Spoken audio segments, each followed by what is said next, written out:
제목을 마무리라고 했습니다.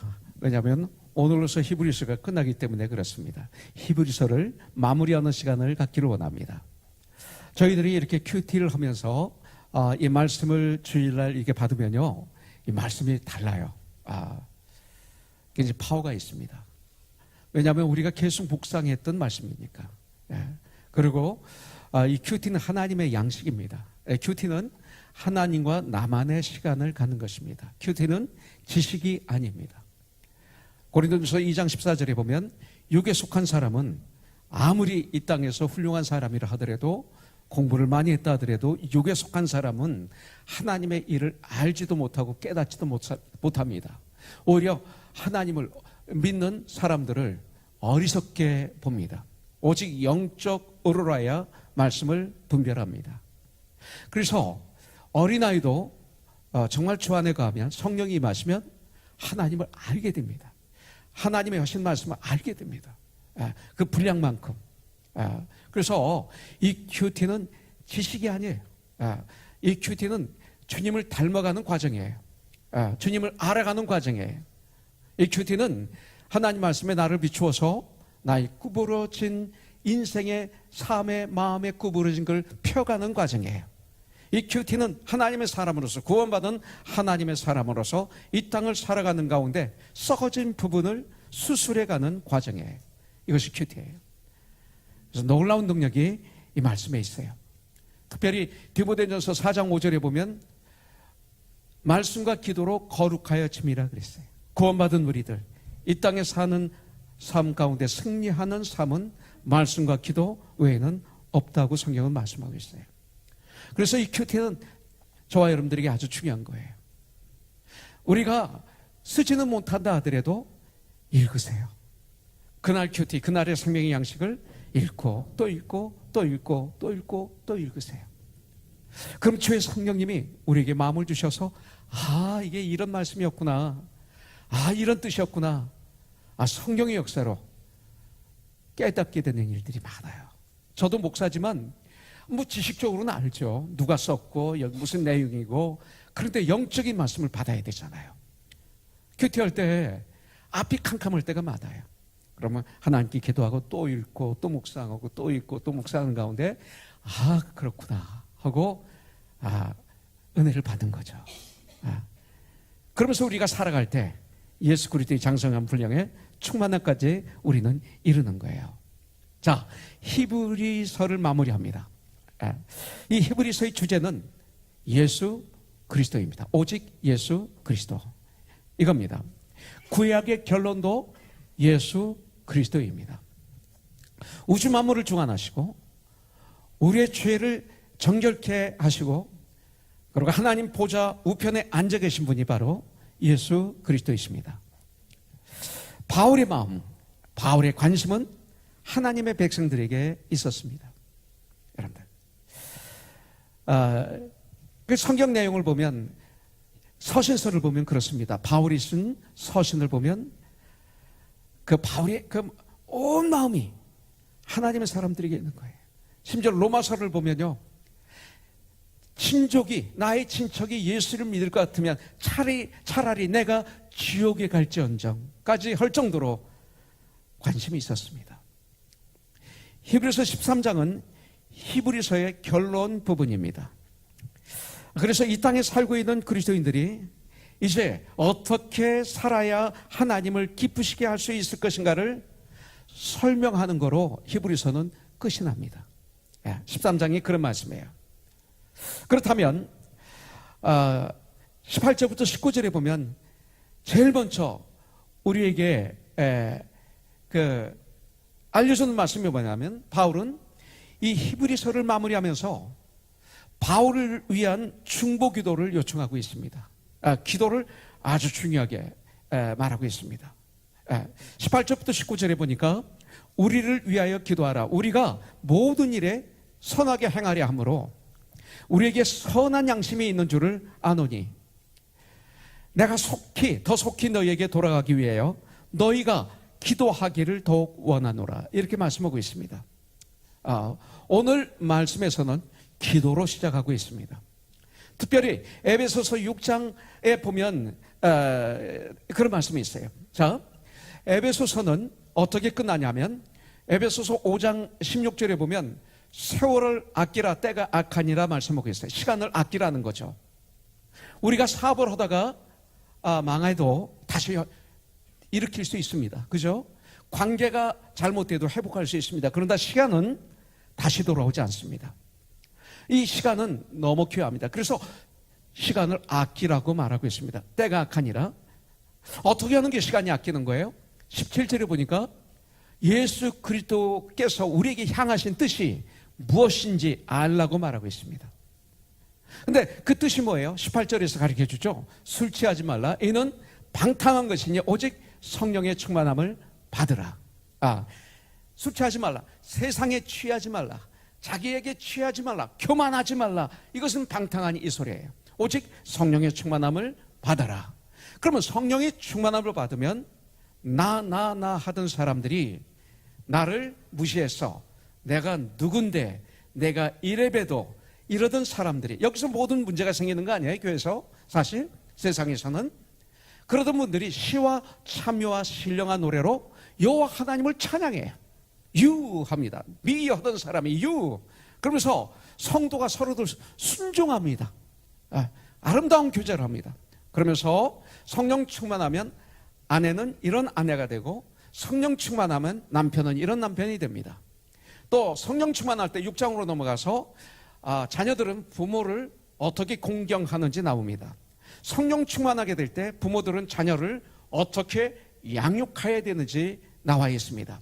성령 충만한 사람들은 세상에서 사업장에서 사업을 어떻게 하고 직장에서 어떻게 직장 생활해야 되는지 정확하게 나와 있습니다. 바로 이런 귀한 삶을 살기 위해서 6장에서는 전신갑주를 입으라고 말하고 있죠. 그런데 전신갑주는 의의 흉배를 붙이고 진리의 허리띠를 띠고 평안의 복음에 예비한 신발을 신고 구원의 투구를 쓰고 믿음의 방패를 들고 성령의 검 곧 하나님의 말씀으로 마귀를 대적하라고 말씀하고 있습니다. 우리는 전신갑주하면 여기까지만 생각합니다. 그러나 그 다음 구절이 아주 중요합니다. 에베소서 6장 18절이 아주 중요하죠. 거기에 보면 모든 기도와 간구를 하되 그랬어요. 여기 기도가 없으면 소용이 없어요. 천국 보좌에서 하나님 보좌에서 하나님 작전실에서 작전 지시가 없으면 소용이 없어요. 아무리 무기로 무장하고 있다 하더라도 이것은 승리할 수가 없어요. 하나님과의 기도는 대화잖아요. 하나님과의 대화, 모든 기도와 간구를 하되 항상 성령 안에서 기도하고 이를 위하여 깨어 구하기를 항상 힘쓸 때 이 전신갑주가 활동하기 시작하는 거예요. 그래서 세상에서 이기게 되는 거죠. 모든 기도와 간구를 해야 돼요. 깨어 구하기를 항상 힘써야 돼요. 그러면서 여러 성도를 위해서 기도하라고 그랬어요. 서로들 위해서 기도하는 거예요. 그 다음에 나를 위해서 기도할 것은 내게 말씀을 주사 나로 입을 열어 복음의 비밀을 담대히 알리게 하옵소서 할 것이니 바울의 기도의 부탁이 나와요. 근데 기도의 부탁은 다릅니다. 이 일을 위하여 내가 쇠사슬에 매인 사신이 된 것은 감옥에 들어갔어요. 바로 이 일 때문에 나로 이 일에 당연히 할 말을 담대히 하게 하려 하심이라. 이렇게 말씀하고 있어요. 여러분들 빌보서 1장 9절에 보니까 바울은 이렇게 얘기하고 있습니다. 우리도 듣던 날부터 너희를 위하여 기도하기를 그치지 아니하고 너희를 위해서 기도하기를 그치지 아니하고. 성경에 나오는 하나님의 사람들은 모두 중보 기도의 사람들이었어요. 기도해 주는 사람들이었습니다. 아브라함도 중보 기도의 사람이었습니다. 그는 소돔과 고모라가 멸망할 때 롯을 위해서 하나님께 매달렸었어요. 기도하면서. 하나님의 사람 다니엘도 중보 기도자였습니다. 자기 조국을 위해서 나라를 위해서 자기 백성들을 위해서 하루에 3번씩 예루살렘을 향해서 창문을 열어놓고 그는 기도했어요. 그렇게 기도하다가 사자굴까지도 들어갔던 것을 볼 수가 있어요. 여러분들, 모세도 중보기도자였습니다. 여러분들, 이 모세는 하나님의 명령에 순종해서 이스라엘 백성들을 이끌고 광야로 나갔습니다. 이 광야에서 전쟁이 일어났습니다. 이 전쟁의 현실과 하나님의 약속의 말씀, 이 언약 속에서 모세는 아주 지혜로운 결정을 내리는 것을 볼 수가 있습니다. 여러분들, 세상 사람과 우리 성도는 결정하는 방법이 달라요. 살아가는 방법이 다르게 돼 있어요. 세상 사람들은 현실만 보면서 세상의 지식으로, 인간적인 방법으로, 특별히 자기 능력을 믿으면서 결정하고 선택하고 말하고 살아갑니다.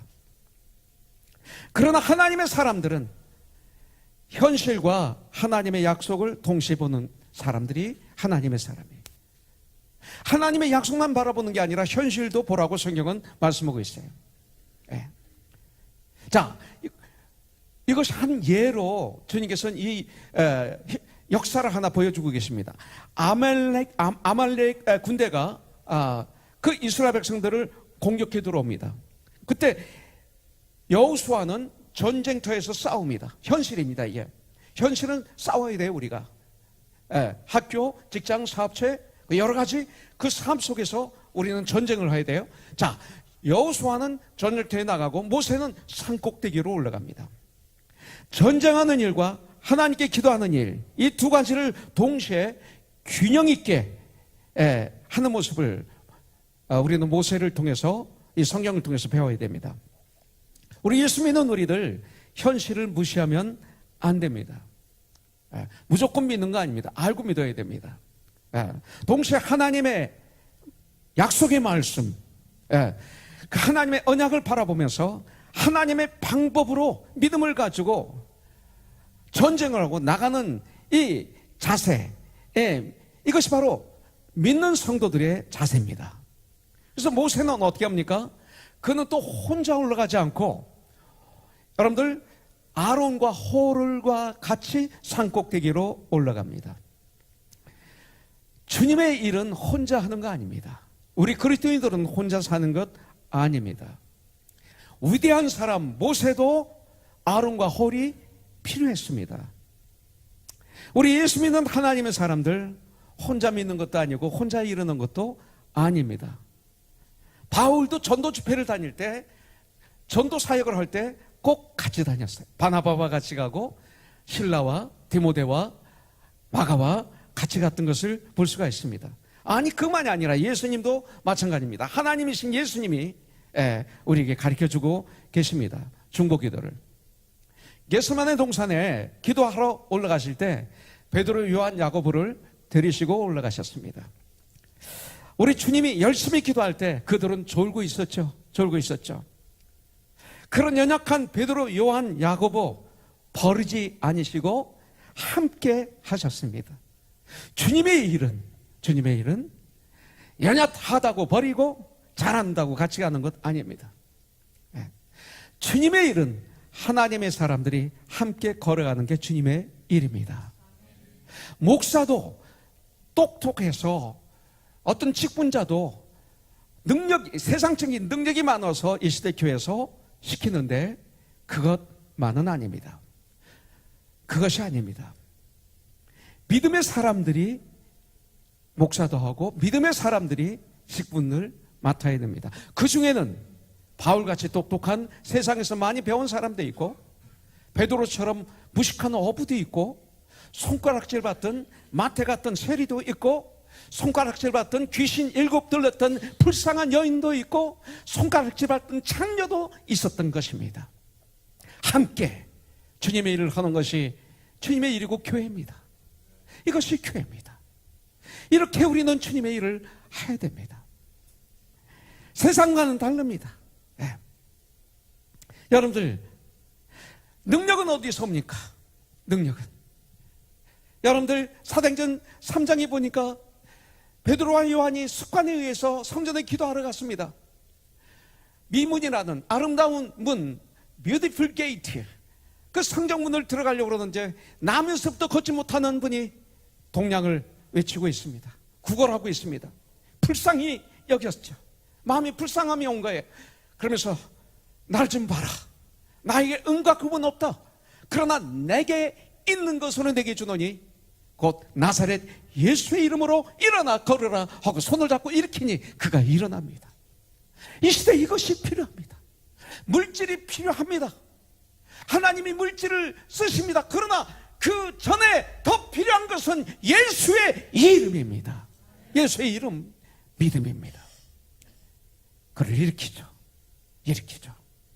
여러분들, 바로 여기서 이것이 나옵니다. 자, 모세가 손을 들면 전쟁에서 이깁니다. 손을 잃으면 전쟁에서 패합니다. 어떤 분은 이것이 이해가 잘 안 될지 몰라요. 그러나 이것은 사실입니다. 이것은 진리이고 이것은 영적인 문제이기 때문에 그렇습니다. 이것이 우리 예수 믿는 사람들의 승리의 비결입니다. 우리의 인생의 위기 앞에서, 우리 인생의 문제 앞에서 여러분들은 그 문제를 어떻게 해결을 하고 계십니까? 세상적인 방법으로는 절대 안 됩니다. 됐는데 마지막은 완전히 파괴가 될 거예요. 여러분들, 하나님의 언약을 믿고 하나님 앞에 손을 들어야 되는 거예요. 이 손을 드는 게 뭐예요? 나는 아무 힘도 없습니다. 내 힘으로는 아무것도 못합니다. 주님, 나띵입니다. 주님 앞에 손듭니다. 주님 앞에 부르짖습니다. 이 소리예요. 그래서 손을 트는 거예요. 황복입니다. 주님이 이 전쟁을 해주셔야 되겠습니다. 이게 손드는 거예요. 그리고 전쟁하는 거예요. 여러분들, 그런 우리가 되길 주님의 이름으로 축복합니다. 그런 멋있는 사업이 될 거예요. 직장에서도 요셉같이 꼭 필요한 사람이 될 거예요. 우리 자녀가 건강한 자녀가 될 거예요. 부부가 회복이 될 거예요. 이런 역사가 일어날 줄 분명히 믿습니다. 바울은 히브리서를 통해서 1세기를 사는 그리스도인들이 자신만을 위해서 기도하는 것이 아니라, 나만을 위해서 기도하는 것이 아니라 주님의 일을 하고 있는 바울과 바울의 동역자를 위해서 기도해달라고 지금 부탁하고 있는 것입니다. 예. 우리 앞에 참 어려운 문제들이 많아요. 위급한 문제들이 많이 있지만 주님의 나라를 위해서 여러분들, 우리가 존재해야 한다는 사실을 알아야 돼요. 주님의 나라를 위해서. 우리 예수 믿는 사람들이 가장 큰 축복이 있다면 뭘까요? 여러분들, 이 땅에서 승리가 보장된 전쟁을 하고 있다는 거예요. 이미 요한복음 16장 33절에 보면 너희가 세상에서 환난을 당하나 담대하라, 내가 세상을 이겼노라. 십자가에서 죽음을 이기시고 마귀를 이기시고 다시 살아나셨잖아요. 여러분들, 승리가 보장된 거예요. 예수 안에서 이 전쟁을 우리는 하는 거예요. 이것이 바로 축복입니다. 우리 주님께서는 지금도 하나님의 우편에서 우리를 위해서 간구하고 계시잖아요. 로마서 8장 34절에 보니까 성령 하나님도 우리를 위해서 기도하고 계시잖아요. 로마서 8장에 보면 여러분들, 성령 하나님께 진실로 의지하면 분명히 우리의 기도를 도와주실 줄 분명히 믿습니다. 나를 위해서 기도하는 것은 여러분들, 사실은 그 안에 욕심이 들어갈 수가 있어요. 이기적인 것이 들어갈 수 있어요. 그러나 이웃을 위해서 기도하는 것은 하나님의 사랑으로 내가 가득 차지 않으면 못해요. 그래서 예수를 위해서 기도할 수 있는 거예요. 아까 정학 선생님 아주 귀한 큐티를 했죠? 네. 아주 이메일 예화가 너무 좋았어요.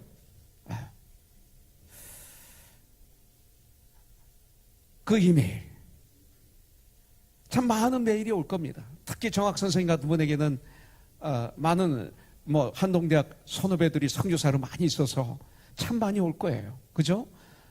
돈 달라고도 많이 오고 기도해달라고도 많이 하고 많이 올 거예요. 어떤 때 귀찮기도 하고 힘들기도 해요.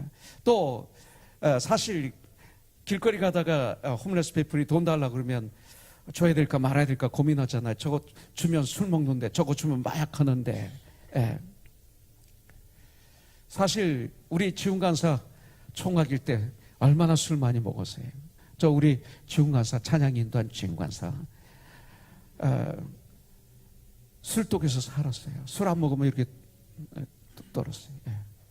떨고 술 취해서 운전을 하는데 710번을 밤새도록 왔다 갔다 하니까 태양이 떴대요. 안 죽은 게 다행이죠. 예. 하나님의 은혜로 강권적으로 성령 역사에서 술을 끊었어요. 예. 그런데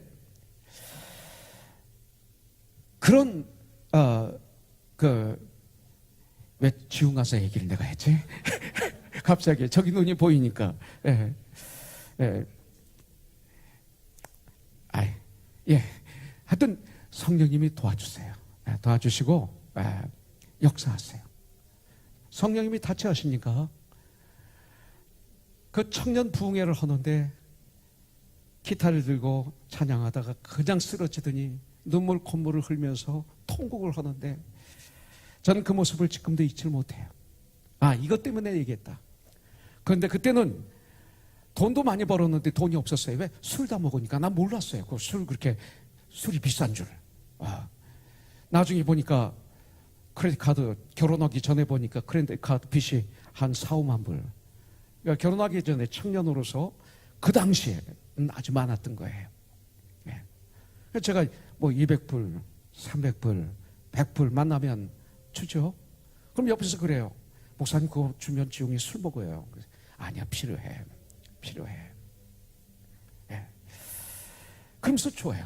예. 그 당시에는 참 우리 청년들 가운데 돈이 없는 청년들이 많았어요. 예. 차도 뭐 덜덜덜덜 거리는 차 타고 오고 그랬어요. 참 돈이 없었어요. 타식 경제는 제 돈을 제일 많이 가져갔어요. 하여튼 얼마나 많이 갖다 썼는지 몰라요. 예. 그래도 변화되어서 지금 나눔 선교에서 간사로 있으니까 얼마나 좋아요. 마약 끊고. 예. 참 우리 장로님도 고생 많이 했어요 그때. 예. 우리 집사님들 타식이 잡으러 그냥 그 다운타운 그 험악한 것까지도 가고 정말 우리들 스트러글도 많이 하고 그랬네요. 지금 보니까 전 그랬어요. 예. 다시 술을 먹더라도 하나님의 사랑을 잊지 마라. 여기 하나님의 사랑이 있다. 이 사랑을 통해서 변화되라. 이런 마음으로 줬던 거죠. 기도하면서 역사가 일어나는 거예요. 사랑은 역사. 사랑으로 기도하면서 삶 속에서 여러분들 이것을 옮기면 놀라운 역사가 일어나는 줄 믿습니다. 사랑이 없는 중복에도 아무 소용이 없어요. 자, 두 번째 보겠습니다. 자, 히브리서는 무엇으로 마무리합니까? 축도로 마무리합니다. 축복으로 마무리합니다. 그러면 어떤 축복이에요? 20절부터 21절에 나와 있어요. 양들의 큰 목자이신 우리 주 예수 그리스도를 영원한 언약의 피로 죽은 자 가운데서 이끌어내신 평강의 하나님이 모든 선한 일에 너희를 온전하게 하사 자기 뜻을 행하게 하시고 그 앞에 즐거운 것을 예수 그리스도로 말미암아 우리 가운데서 이루시기를 원하노라. 영광이 그에게 세세 무궁토록 있을지어다. 아멘. 여러분들, 자, 이 축복은 먼저 예수님의 이름을 부르는 것으로 시작이 됩니다. 예수님을 여기서 뭐라고 하냐면 양들의 큰 목자라고 부르고 있습니다. 예수님은 우리들의 큰 목자이시고 우리들은 그의 양입니다.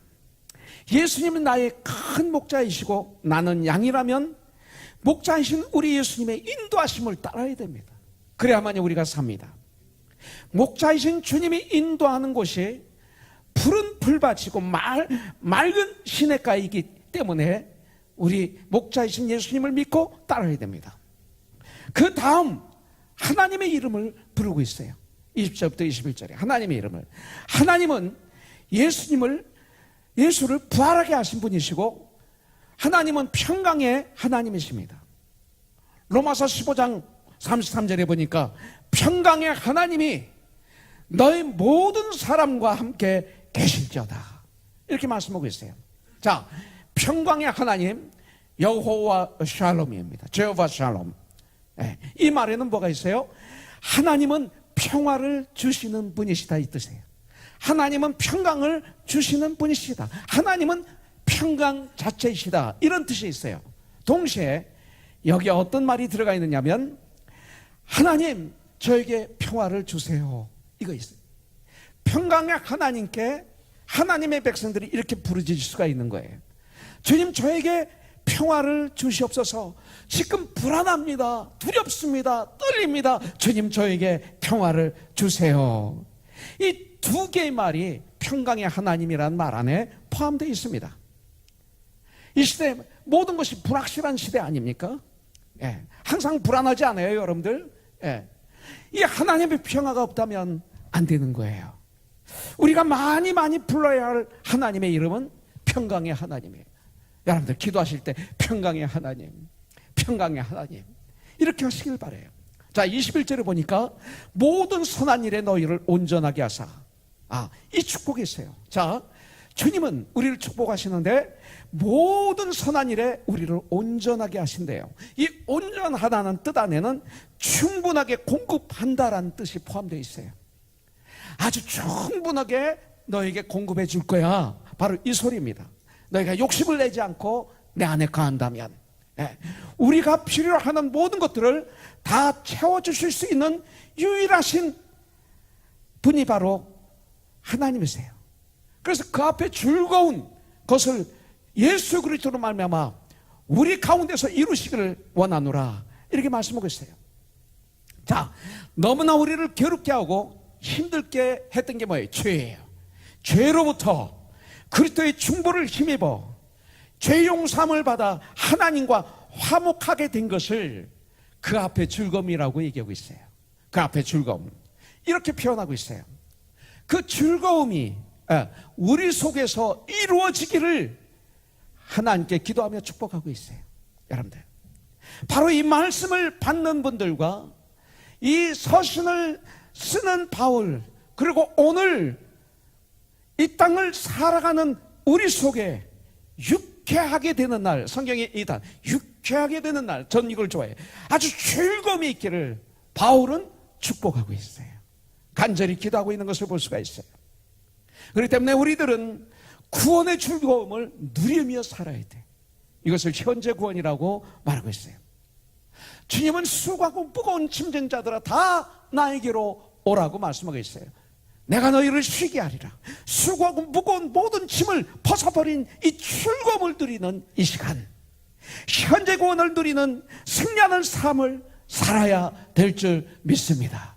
이 한 주간 바로 이 시간, 여러분들 바울은 이 시간 바로 이 즐거움을 누리는 삶을 회복하기를 주님께 기도하고 있어요. 그 다음에 영광이 그에게 세세무궁토록 영원토록 있을지어다 하면서 끝납니다. 하나님께 영광 올려드리는 찬송으로 마무리하고 있어요.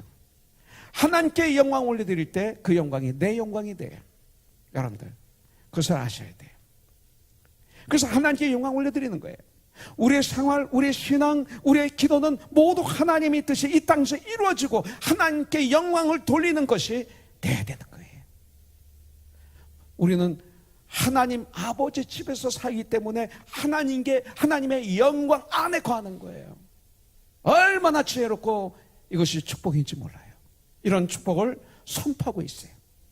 그런 다음 권면이라는 단어가 나옵니다. 세 번째로, 자, 히브리서 기자는 자기가 기록한 말을 한마디로 권면의 말이라고 말하고 있어요. 바울의 마지막 권면이 여기 나옵니다. 마지막은 아주 중요합니다. 마지막 마무리가 아주 중요합니다. 일부 예배에 우리 박다미 목사님이 예배드리고 떠났는데 제가 박다미 목사에게 자, 이 부엌이 지금 얼마나 멋있게 공사 중에 있는지 몰라요. 이걸 보고 가십시오 그랬더니 제 아내가 저 뒤에서 막 이러는 거예요. 왜냐하면 마무리 다 하고 보여주고 싶대요. 지금은 안 된대요. 공사 중이라. 난 공사 중인 걸 보여주고 싶었는데 근데 다 된 다음에 보게 하겠대요. 그래서 저는 본질적인 진리에 어긋나지 않으면 다 들어줘요, 그냥. 예. 그거 가지고 싸우면 안 되잖아요, 미셸 집사님, 그렇죠? 예. 남편하고 싸우지 마세요. 예. 그래서 뭐 아멘 했죠. 아멘 하고 보지 마세요. 그러고 보냈습니다. 마무리 중에 마무리 다 한 다음에 보여주겠대요. 우리 인생의 마무리도 중요해요. 제가 앞으로 보니까 이 땅을 떠날 때 마무리가 저에겐 너무 중요한 걸 알았어요. 마지막 유언이 굉장히 중요해요. 이 세상에서 마지막 말 너무나 중요해요. 편지 마지막 아주 중요해요. 22절에서 말합니다. 형제들아, 내가 너희를 권하노니, 마지막 말이잖아요. 마무리하는 장면이잖아요. 권면의 말을 용납하라. 내가 간단히 너희에게 썼느니라, 이렇게 말하고 있어요. 자, 여기에서 꾸짖는 말이 아닙니다. 권면의 말입니다. 근데 어떤 권면입니까? 11장에서 믿음의 위대한 선배들의 모습이, 믿음의 위대한 모범, 그래서 믿음의 선배들의 예를 볼 수가 있어요. 구름처럼 둘러있는 허다한 믿음의 선배들의 그 믿음의 삶을 우리에게 보여주고 있습니다. 12장에서는 믿음을 권면하고 있습니다. 그러면서 13장에 들어와서 믿음 생활에 증거가 있어야 됨을 권면하고 마무리하고 있는 거예요. 자, 우리의 믿음 생활에 증거가 있어야 된다는 것입니다. 그래서 그 권면이 뭐예요? 1절에 보니까 성도를 계속 사랑하라, 이거예요. 믿음은 프랙티컬한 것입니다. 추상적이 아닙니다. 그냥 예배를 잘 드렸다, 은혜 받았다, 뜨거웠다, 말씀 좋았다, 아닙니다. 그 말씀을 통해서 내가 그렇게 살아야 됩니다. 성령의 도우심으로 성도를 계속 사랑하라고 명령하고 있습니다. 이 권면 알고 있어요. 자, 2절에 보면 손님 대접하기를 잊지 말라고 그랬어요. 손님 대접하는 것을 즐거워하라고 그랬어요. 정말 예수님을 사랑하면 이 손님 대접하기를 즐거워해요. 여러분들, 여기서 보니까 이로써 부지 중에 천사들을 대접한 이들이 있었느니라. 아브라함도 있었고요, 많이 있었죠. 3절, 어려움에 처해 있는 사람을 생각하라. 자, 이 시간 어려움에 처해 있는 사람을 생각을 할 때, 내가 지금 어려움에 처해 있는데 아무도 생각을 안 해줘, 이러면 그 사람 나쁜 사람이에요. 아무도 그렇게 생각하지 마세요. 우린 다 도울 수 있는 사람이에요. 그렇기 때문에 어려움 사람을 내가 도운 적이 있는가? 어려움에 처해 있는 사람을 위해서 기도하고 내가 도와보았는가? 이렇게 생각해야 돼요. 이것은 너무나 중요해요.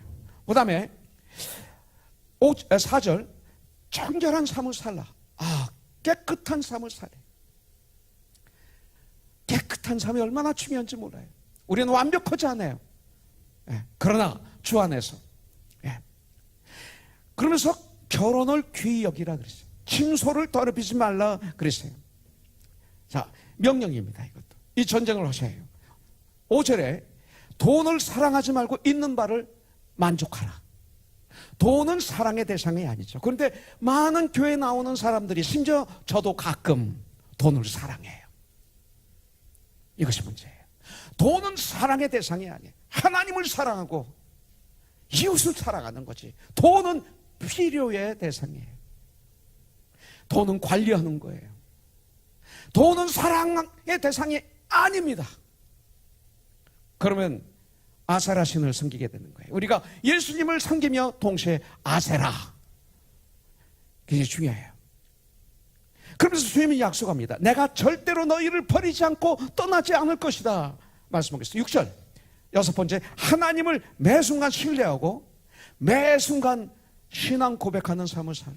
주는 그리스도요 나의 살아계신 하나님이십니다. 속으로 주는 그리스도요 나의 주인이십니다.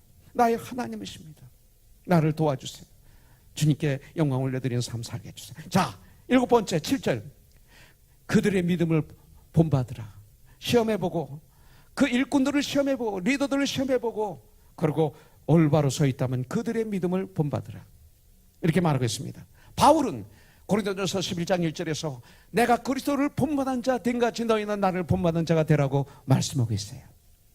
자, 8번째 9절, 다른 교훈에 이끌리지 말라. 하나님 말씀 외에 교훈에 이끌리지 말라 그랬어요. 9절, 9번째 13절, 항상 주님께 나가. 항상 주님께 나가자. 항상 주님께 나가자. 예. 10번째 15절. 항상 찬송의 제사를 하나님께 드리자 그랬어요. 이는 그 이름을 증언하는 입술의 열매니라. 항상 찬송의 제사를 하나님께 드리자.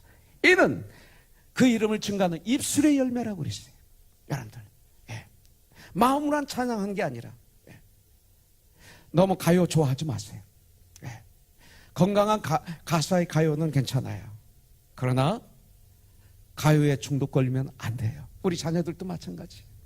예. 이 시대 가요 중에 얼마나 가사가 사탄닉적인 게 많은지 몰라요. 이런 것까지도 여러분들이 잘 도와주셔야 돼요. 아니, 자녀들이 문제가 아니라 여러분들이 문제인가? 예. 그거 조심해야 돼요. 예. 찬양이. 제가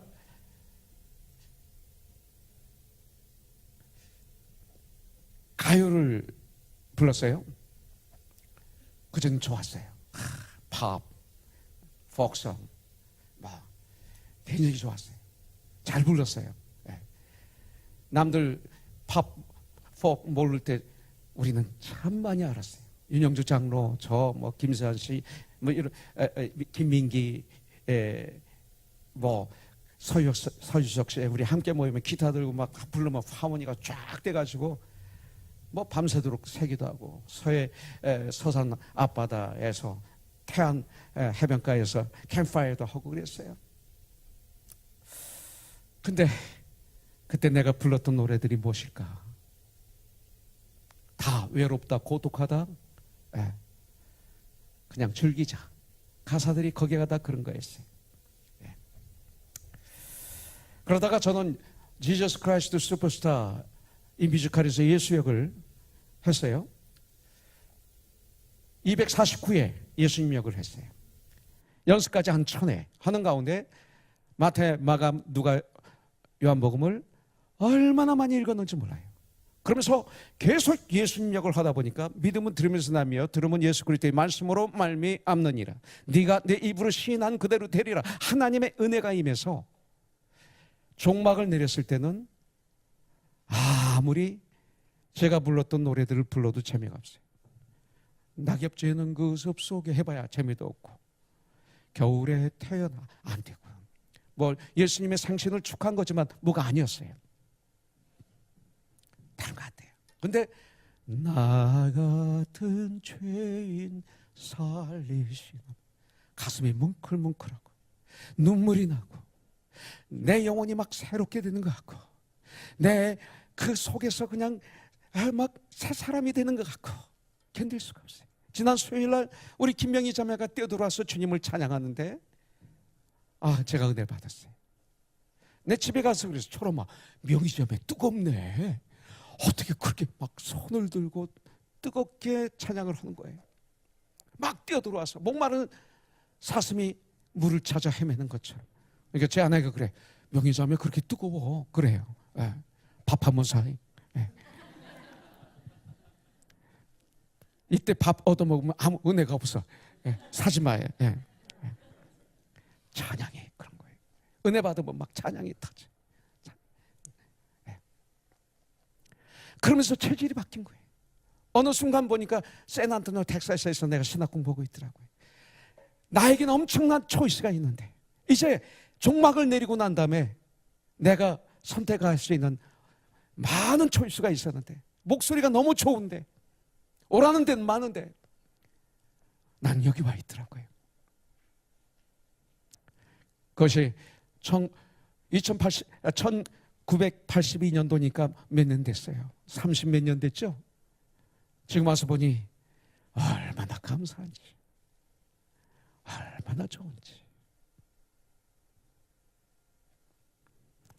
여러분들 그런 삶을 사세요. 자, 11번째 16절에 보니까 선을 행함과 서로 나누어 주기를 잊지 말라. 서로 나눠줘 봤어요? 내 거 줘봤어요? 이런 아름다운 사랑의 교제를 한번 해보세요. 내 거 좀 주어보세요. 네. 한 밥 좀 사보세요. 밥 좀. 한 번도 안 사본 분들이 의외로 많더라고요. 17절. 참된 인도하는 자들에게 순종하고 복종하라. 이 말씀 뭐냐면 그 당시에 베드로, 요한, 야고보 또 디모데, 실라, 누가 이런 분들을 얘기하는 거예요. 목회자를 얘기하는 거예요. 예. 목회자가 참된 종이라면, 참으로 인도하는 분들이라면 그런 분들에게 순종하고 복종하라. 그렇지 않으면 너에게 유익이 없다 그랬어요. 그리고 이어서 기도를 요청한 후에 축복 기도와 축도와 문안 인사로 히브리서를 마무리하고 있습니다. 자, 히브리서의 주제를 요약하면 기독론입니다. 예수 그리스도는 이런 분이시다 하는 게 히브리서입니다. 히브리서 1장부터 13장까지 예수님은 이런 분이시다 하는 말씀이 아주 많이 있어요. 예. 자, 그렇다면 히브리서에서는 네 번째, 예수 그리스도는 어떤 분으로 말씀하고 있는가? 첫 번째, 예수 그리스도는 천사보다, 선지자보다, 모세보다 뛰어나신 분이라고 선포하고 있어요. 예수님은 두 번째, 모든 만물의 상속자이시다고 말씀하고 있어요. 히브리서에서. 세 번째, 예수 그리스도로 말미암아 모든 세계가 창조되었다, 지어졌다라고 말하고 있어요. 네 번째, 오직 한 분이신 구원자이시다. 예수님만이 천국 가는 유일한 길이다. 죄에서, 죽음에서 구원해 주셨고 또 구원해 주실 분이다라고 말하고 있어요. 다섯 번째, 신실한 대제사장이시다. 큰 대제사장. 제사장은 하나님과 백성 사이에 중보 역할을 하는 거죠. 예. 자, 여섯 번째, 모든 일에 우리와 똑같이 시험을 받으셨으나 죄가 없으신 분이다. 레위의 반열을 따르지 않고 아론의 반열을 따르지 않고 그보다 훨씬 선조인 창세기에 나오는 멜기세덱의 반차를 따른 대제사장이시다. 이렇게 말씀하고 계세요. 여덟 번째, 영원히 계시는 분이시다. 예수님은 영원하신 분이에요. 어제나 오늘이나 영원토록 동일하신 분이라고 써 있어요. 아홉 번째, 살아계셔서 우리를 위하여 간구하시는 분이시다. 열 번째, 하나님 보좌 우편에 앉아 계시는 분이세요. 11번째, 더 좋은 언약의 약속의 중보자이세요. 12번째, 세상 많은 사람의 죄를 담당하시려고 단번에 당신의 몸을 제물로 드리신 대제사장이십니다. 그러니까 모든 세상의 죄를 짊어지고 죽은 어린 양이십니다. 그 다음에 13번째, 두 번째 나타나실 분, 주님이 재림하실 우리들의 메시아이십니다. 14번째, 죽을 때 하나님 보좌에 들어갈 수 있는 회장을 열어놓아 십자가에서 돌아가실 때 회장이 밑에서부터 위로 쫙 찢어졌어요. 우리로 하여금 담대히 성소에 들어갈 수 있는 길을 열어주신 분이시다. 예, 이게 히브리서에 나와요. 15번째 보면 믿음의 주여 우리를 온전하게 하시는 분이시다. 16번째 새 언약의 중보자이시다. 자, 어제나 오늘이나 영원토록 동일하신 분이다. 변질되지 않아요. 자, 그 다음에 히브리서 13장 20절에 보니까 양들의 큰 목자이시다 그랬어요. 시편 23편 1절에 보니까 여호와는 목자시니 그랬어요. 예. 요한복음 22장에 보니까 주님은 베드로에게 내 양을 치라, 내 양을 먹이라 말씀하셨어요. 내 양을 치라, take care of my sheep 그랬어요. 먹이라, feed my lambs 이렇게 말하고 있습니다. 자, 이것을 명령하셨어요. 자, 목자가 하는 일은 세 가지입니다. 세 가지. 첫째는 양을 먹이는 일입니다. 그 다음에 내 양을 치라. 여긴 두 개가 들어가요. 지키는 일과 인도하는 일이 들어갑니다. 그래서 맑은 물, 마시는 꼴을 찾아 먹이고 맹수로부터 지켜주고 질병이나 위험으로부터 지켜주는 게 목자의 역할입니다. 그리고 잔잔한 물가나 푸른 초장 그리고 쉴만한 곳으로 인도하는 것이 목자가 하는 일입니다. 이 일은 다윗의 표현으로는 죽음을 걷는 일이었어요. 죽음을 걷는 일. 예. 요한복음 10장 11절에 보니까 나는 선한 목자라. 선한 목자는 양들을 위하여 목숨을 버리거니와. 우리 주님이 이렇게 말씀하고 계세요. 선한 목자는. 요한복음 10장 10절에서는 내가 온 것은 양으로 생명을 얻게 하고 더 풍성히 얻게 하려 하는 것이라 그랬어요. 잘 먹이고 잘 쉬게 해주고 병나면 고쳐주고 좋은 곳으로 인도해 주는 것, 이것이 선한 목자가 하는 일입니다. 그래서 목사는 예수님을 흉내내는 사역이에요. 예수님을 흉내내는 거예요. 그래서 예수님이 큰 목자 되신다고 성경은 말하고 있어요. 근데 성경에 보니까 악한 목자가 있어요. 악한 목자. 에스겔서 34장 1절부터 16절에 보니까 자기만 먹이는 목자가 있어요. 그리고 양을 잡아먹기만 하고 키우지 않는 목자가 있어요. 병들고 상한 양을 고치지도 않고 싸매지도 않는 목자가 있어요. 들짐승에 밥이 되도록 내버려 두는 목자가 많이 있어요. 그들은 화를 받게 된다고 말하고 있어요. 근데 문제는 선한 목자와 악한 목자가 생긴 게 또 비슷해요. 차림새도 비슷해요. 똑같아 보여요. 그렇기 때문에 우리는 아무나 따라가면 안 돼요. 선한 목자이시고 참 목자이시고 큰 목자이신 예수님을 따라가야 될 줄 믿습니다. 예수님을. 그리고 20번째, 예수님은 평강의 하나님이세요. 평강의 하나님. 자, 20절에 보면 양들의 큰 목자이신 우리 주 예수 그리스도를 영원한 언약의 피로 죽은 자 가운데서 이끌어내신 평강의 하나님이 계세요. 하나님은 우리에게 평강을 주시는데 그냥 주시는 것이 아니라 언약의 피로 우리에게 주셨다, 이렇게 말하고 있어요. 자, 주 예수 그리스도를 영원한 언약의 피로 십자가에서 죽으심으로, 이 말씀이에요. 죽은 자 가운데서 이끌어내신 평강의 하나님이 대단한 거예요. 이 평강의 하나님 대단한 거예요. 여러분, 평강은 뭐냐면 좌절이나 고통이나 절망이나 근심이나 실패, 아픔의 반대가 평강이에요. 그러니까 그런 것들을 평강으로 바꾸시는, 평강을 주시는 거예요, 우리에게. 그런데 그 평강을 주시기 위해서 예수 그리스도께서 피를 흘리셨어요. 그냥 평강이 우리에게 오는 거 아니에요. 그냥 평화가 오는 게 아니라 예수님께서 희생하셨어요. 이사야서 53장 5절에 보면 그가 찔림은 우리의 허물을 때문이요, 그가 상함은 우리의 죄악 때문이라.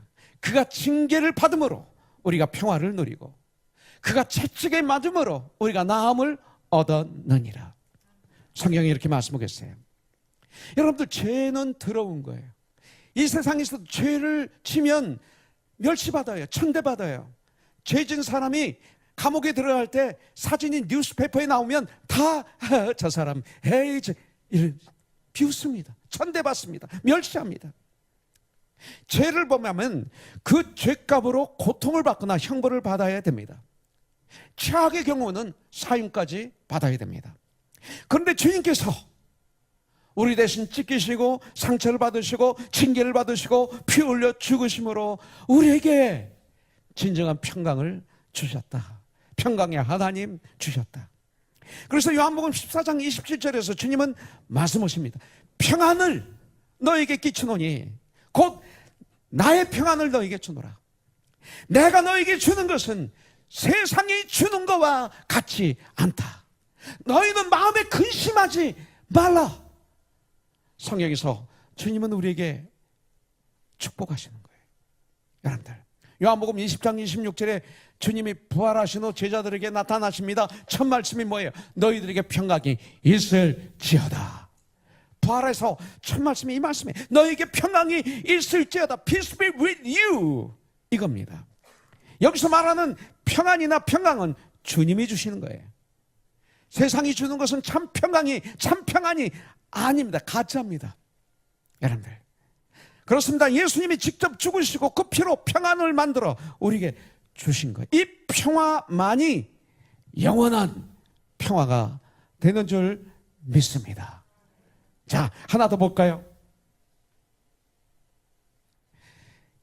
자, 21절에 보니까 예수님은 누구냐? 예수님만이 우리에게 참 즐거움을 주신 분이에요. 우리를 아주 즐겁게 해주시는 분이 예수님이에요. 너 나 좀 즐겁게 해봐. 헤롯 왕도 그랬고, 성경에 보면 로마 곰정도 예수님을 잡아놓고 자색 옷을 입히고 가시면류관 안으로 세우고 자치길 가지고 때리면서 절했던 이유가 뭐예요? 난 예수 너를 통해서 내가 좀 즐겁고 싶어, 이 소리. 그거 아니에요. 예수님만이 진실한 즐거움을 주신 분이에요. 그래서 21절에 보니까 그 앞에 즐거운 것을 예수 그리스도로 말미암아 우리 가운데서 이루시기를 원하노라. 예수를 믿고 그 오는 결과를 센다면 셀 수가 없어요. 저는 여러분들 그 가운데 가장 중요한 것 중에 하나가 기쁘고 즐겁다는 거예요. 기쁘고 기쁘다. 예수님 때문에. 이 찬양 여러분들 불러보셨죠? 나는 참 기쁘다고도 오셨네. 네. I'm so happy, you are so happy. 네. 그런 것. 이 찬양이 너무너무 많아요. 우울, 짜증, 고뇌, 심술, 불평이 기쁨으로 변해요. 정말 예수님을 만나면, 예수님 안에 거하면. 여러분들 예수님은 우리를 즐겁게 해주세요. 즐겁게. 그래서 주님은 빌립보서 4장 4절에서 내가 너에게 말하노니 기뻐하라. 다시 말하노니 기뻐하라. 말하고 있는 거예요. 여러분들 우리를 즐겁게. 근데 주님이 그냥 기뻐하라 하시겠어요? 내가 기뻐하려고 주님 앞에 딱 결단하고 기뻐하기 시작하면 능력을 보여주시는 거예요. 네. 주님이 주신 기쁨은 달라요. 네. 우리를 즐겁게 해주시기 위해서 우리 주님은 십자가를 지셨고 고통을 당하셨어요. 이것이 십자가의 사랑이에요. 여러분들 내 속에 기쁨이 없는 이유가 뭔지 아세요? 다 아시죠? 내 속에 기쁨이 없을 때 언제 없습니까? 죄가 나를 누르고 있을 때 기쁨이 없어요. 교만이 나에게 가득 찼을 때 기쁨이 없어요. 걱정 근심에 사로잡혔을 때 기쁨이 없어요. 형제를 미워하고 그러고 담을 쌓고 있을 때 기쁨이 없어요. 그 말씀에 맞는데도 그 말씀에 아멘으로 받지 않을 때 기쁨이 없어요. 그런데도 안 받네. 아멘 안 하네. 네. 아멘 안 하네. 네. 아멘. 할렐루야. 아멘. 아멘은 우리만 할 수 있는 거예요. 여러분들. 자, 예수님만 생각하면 예수님 때문에 행복해야 돼. 즐거워야 돼. 예수님만 생각하면 즐거워야 돼. 예수님만 생각하면 너무 좋아. 이것이 믿는 사람들이. 예수님만 생각하면. 여러분들은 무엇을 생각할 때 기쁩니까? 무엇을 생각할 때 즐겁습니까? 우리 그리스도인들은 예수님을 생각하면 기뻐해야 돼. 이것이 정상이에요. 그럼에도 불구하고 이 세상은 죄로 고통과 절망에 짓눌려 신음하지만 성도들은 마음이 부서지는 듯한 순간에도 은혜의 하나님과 함께 거하는 사람들이에요. 필요할 때마다 은혜의 하나님께서 넘치도록 큰 은혜를 우리에게 주시며 도와주세요. 사실 나는 지난 과거를 되돌아봤을 때 나에게 가장 큰 고통, 가장 큰 어려움, 환난이 있을 때 더 큰 은혜를 체험했어요. 더 큰 주님의 은혜를 체험했어요. 더 큰 주님의 사랑을 체험했어요. 더 크신 주님의 위로를 체험했어요. 세상에서 주지 못하는 위로와 기쁨을 난 그때 맛봤어요. 이 은혜를 삼아왔어요. 예수님은 이런 분이시다. 그 예수님을 우리는 믿어야 돼요. 이 예수님에게서 우리는 떠나지 말아야 돼요. 이것이 히브리서 기자가 드리는 권면의 말씀입니다. 이 권면의 말씀은 오늘 바로 우리들에게 하는 거예요. 예수님만 믿으세요. 예수님을 통해서 다른 걸 보세요. 예수님만을 바라보세요. 예수님을 통해서 다른 걸 바라보세요. 예수님만 따라가세요. 그러면 놀라운 역사가 있게 될 줄 믿습니다. 여러분들, 우리는 중보기도가 얼마나 중요한가 히브리서를 통해서 알게 되었습니다. 여러분들, 누군가가 어떤 강요에 의해서 하는 기도보다 이 자원하는 기도가 아름답지 않습니까? 그리고 자신만을 위해서 하는 기도는 아까도 말씀드렸지만 욕심이 들어가 있는 가능성이 많지만 지체와 이웃을 그리고 세상을 그리고 나라를 위한 중보기도는 욕심보다는 왜 해요? 하라니까 합니까? 그게 아니라 예수님의 사랑으로 인해 나올 때 자연스럽게 할 수 있는 기도가 아닐까요? 이런 기도가 필요해요. 그러므로 자원하는 중보기도는 너무나 귀하고 귀해요. 아름다워요. 저는 우리 교회가 자원해서 기도하는 교회이기를 간절히 소원합니다.